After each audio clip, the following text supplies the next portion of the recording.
Banorët të Bashkisë Maliq protestuan kundër propozimit për riorganizimin e hartës territoriale, ku parashikohet edhe mundësia e bashkimit të Maliqit me Bashkinë Korçë. Dhjetra qytetarë u mblodhën para godinës së bashkisë, duke kërkuar ruajtjen e statusit të Maliqit si njësi vendore më vete.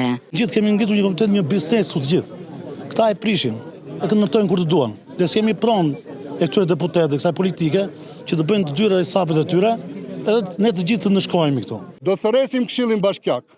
Nuk mund të miratojnë një reformë për të cilën nuk janë pyetur qytetarët e vet. Problemi është që s'do vi asnjë investim, se ti mendon që kur duke u zgjeruar këto do vinë investimet, ti mendon se do rritet turizmi.